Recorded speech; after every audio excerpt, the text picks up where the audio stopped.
So this ain't no Miata.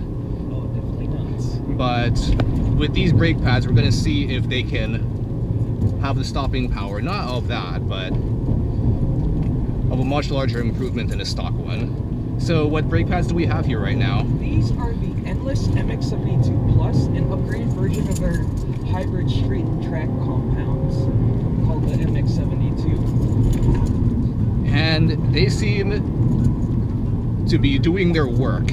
Okay, obviously I'm not pushing it as crazy as it can do because I am not the owner of the car.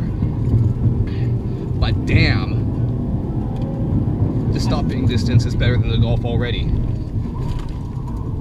I've deliberately attempted to fade these pads with no success so far, but given the right level of use, I'm sure it's possible.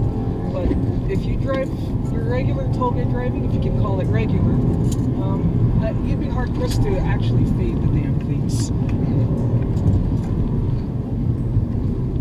My experience with stock brake pads, when they fade, it's not so bad until you get to that point where they really cannot stop anymore. And these, they actually love it. The more you push it, the more they want to stop.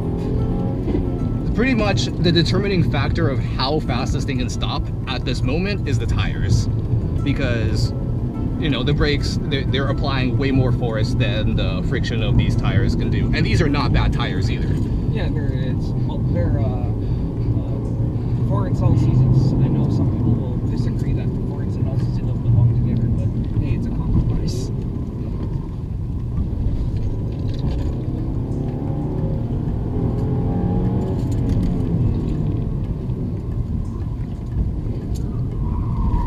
Normally your stock brake pad or consumer style brake pad, they have an overheating temperature of between 400 to 600 degrees Fahrenheit. I recommend Touge drivers at a bare minimum aim for a brake pad that can handle at least 1,000 degrees Fahrenheit and preferably at least 1,200 Fahrenheit if you have a little more money to spend. These overheat at over 1,300 degrees Fahrenheit, so to get them to fade, the rotors would have to actually be glowing. And for a lot of more hardcore Touge drivers, glowing rotors are definitely a big issue. And glowing rotors are a thing of pride for me.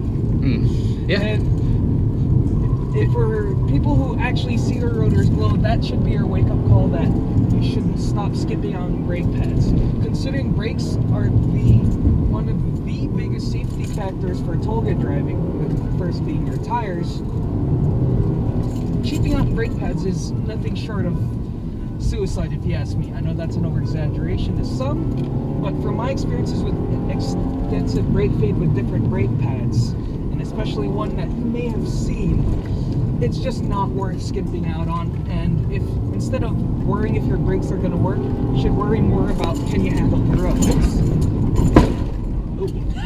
Wow. Well then.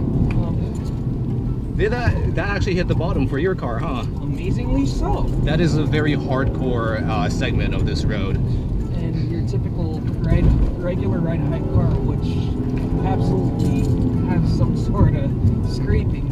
Thankfully, this car doesn't have quite that issue.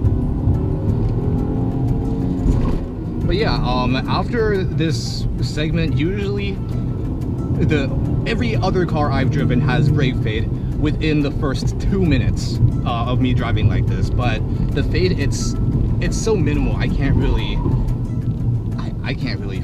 feel it myself, actually. And we've already finished the downhill run. Wait, look at that. And it hasn't